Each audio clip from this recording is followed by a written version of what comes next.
Hi guys, this is Shwetang जब एक बार फिर मैं आपके साथ यूट्यूब पे जुड़ चुका हूँ। मेरे चैनल पर आपका बहुत बहुत स्वागत है। तो दोस्तों, आज मैं बात करने जा रहा हूँ एक और बहुत ही अहम टॉपिक पर। मैं बात करने जा रहा हूँ भारत के उस टॉपिक पर जो बीते 6 सालों से हमारी गवर्नमेंट लगातार कोशिश कर रही है। इस बार मैं भारत की गवर्नमेंट के किसी भी निगेटिव एस्पेक्ट की बात या करूँ या पॉजिटिव एस्पेक्ट की बात करूँ, उससे पहले मैं उस एस्पेक्ट की बात करना चाहूँगा जो कि हमारी गवर्नमेंट लगातार लाना चाह रही है हमारे देश में। हमारे देश में एक नया और बहुत ही बड़ा बदलाव लाना चाह रही है जो इतिहास में शायद किसी गवर्नमेंट ने कोशिश भी नहीं की थी। जी हाँ, मैं बात कर रहा हूँ कैपिटलिज्म की, यानी अब हमारा देश सोशलिज्म को छोड़कर कैपिटलिज्म की ओर मुड़ रहा है। तो ज़रा आज हम समझते हैं कि ये सोशलिज्म और कैपिटलिज्म होता क्या है।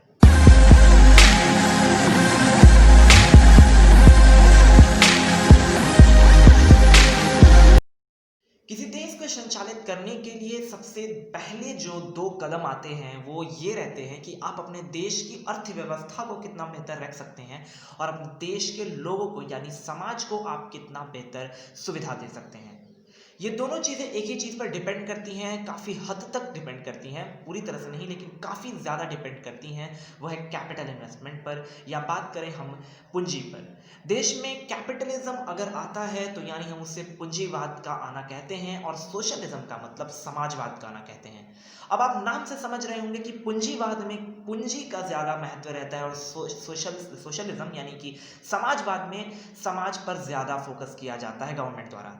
आपको मैं एग्जांपल के तौर पर, काफ़ी पहले से समझ में आ गया होगा कि बहुत पुराने समय से हम लोग 80s 90s से ये सुनते आ रहे हैं। फिलहाल मैं तो ये नहीं कह सकता कि मैं सुनता आ रहा हूँ, लेकिन ऐसे कई लोग हैं जो 80s 90s में जन्म लिए हैं और उन्होंने देखा है कि किस तरह से हमारा देश सोशलिज्म को ज़्यादा फॉलो किया है, यानी यूएसएसआर के गवर्निंग कॉन्सेप्ट को ज़्यादा फॉलो किया है। यूएसएसआर यानी यूनियन सोवियत सोशलिस्ट रिपब्लिक, जो आज रशिया का नाम है, वो सोशलिज्म की राह पर हमेशा से चलता आ रहा है और यही वो राह रही है जो उसको आज इतना बड़ा मुल्क बनाई है। साथ ही साथ दूसरी ओर अगर हम नज़र डालें पूंजीवाद यानी कैपिटलिज्म की ओर, तो वो है यूनाइटेड स्टेट्स ऑफ अमेरिका, जो फॉलो करती है कैपिटलिज्म को और अपने देश में पूंजीवाद यानी कि ज़्यादातर बिजनेसमैन को फ़ायदा हमेशा देती रहती है गवर्नेंस में। हमारे देश में ज़्यादातर समाज को अगर किसी चीज़ की कमी महसूस होती है तो वो खुद पूंजी ही होती है। और अनफॉर्चुनेटली हम कह सकते हैं कि समाज को ही खुश रखने के लिए गवर्नमेंट समाजवाद को लेकर चलती है।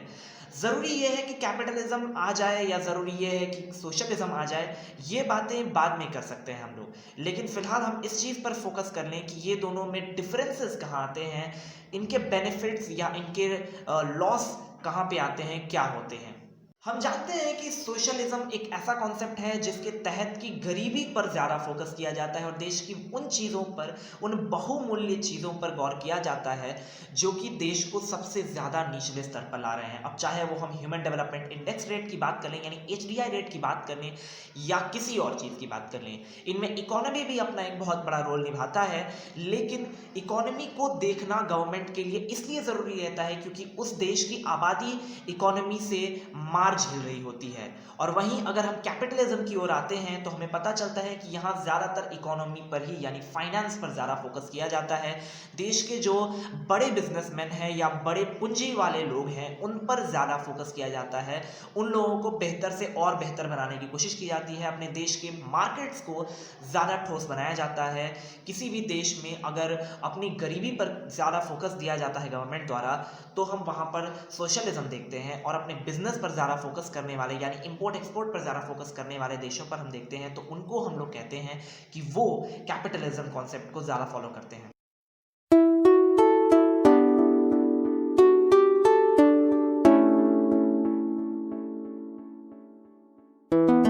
जहाँ तक मुझे लगता है हमारे इंडियन एजुकेशन सिस्टम में काफ़ी पहले इस चीज़ को समझाया जाता है। शायद 8वीं 9वीं कक्षा में ही बच्चे जो हैं वो इस चीज़ को समझ लेते हैं कि पूंजीवाद और समाजवाद होता क्या है। हमारे देश में ज़्यादातर पार्टीज जो हैं वो कोशिश करती हैं कि समाज को खुश करने के लिए, उनके वोट्स को लेने के लिए ज़्यादा से ज़्यादा भाषण दिए जाएं। मैं बात कर रहा हूँ अगर समाजवाद की, तो यानी कि समाज में फैली जो प्रॉब्लम्स हैं, यानी कि चाहे वो पानी न आने की सुविधाएं हों, माफ़ कीजिएगा असुविधाएं हों, या फिर स्कूल और कॉलेजेस के न होने की सुविधाएं असुविधाएं हों, और या फिर मेडिकल फैसिलिटीज़ न होना हो। ऐसे जो कॉमन चीज़ें हैं, उन चीज़ों को लेकर, उन बातों को लेकर नेता हमेशा आपको भाषण सुनाते रहते हैं। लेकिन अगर कैपिटलिज्म में अगर हम नेताओं के भाषण को सुने, तो वहाँ पर हमें ज़्यादातर पूंजी की ही बातें सुनने को मिलती हैं। अपने देश को अमीर बनाने की कोशिश हमेशा लगी रहती है। एट लास्ट अगर मैं अपना एक कंक्लूजन दूं, तो मैं कहूंगा कि मेरे लिए socialism is far better than capitalism. क्योंकि अगर भारत जैसे देश की बात की जाए, जहां की जीडीपी इतनी लो है, जहां का पर कैपिटा इनकम इतना लो है, उस देश के लिए कैपिटलिज्म फॉलो करना शायद फिलहाल के लिए इतना आसान नहीं है। बेशक ये काफ़ी अच्छा कॉन्सेप्ट है, इसके तहत कोई भी देश काफ़ी मजबूत हो सकता है, न सिर्फ अपने फाइनेंस या इकोनॉमिक क्षेत्र में, बल्कि साथ ही साथ वो देश अपने मिलिट्री में भी काफ़ी ज़बरदस्त हो सकता है। जैसा हम एग्जाम्पल में अमेरिका को देख रहे हैं और चाइना को भी बनते हम देख रहे हैं। दूसरी ओर हम याद रखें कि चाइना दिखाने के लिए ही सही, लेकिन सोशलिज्म को ही ज़्यादा फॉलो करता हुआ दिखता है, और रशिया भी, जो कि किसी वक्त भूखमरी और बड़े बड़े प्रॉब्लम से झेल चुके हैं। लेकिन यूनाइटेड स्टेट्स अंतिम दफ़ा अगर किसी बहुत बड़ी प्रॉब्लम में, इकोनॉमिक प्रॉब्लम में अगर फंसा था, तो मैं बता दूं कि वो तकरीबन तकरीबन आज से 85 से 90 साल पहले, तकरीबन 1930 से 35 के बीच फंसा था।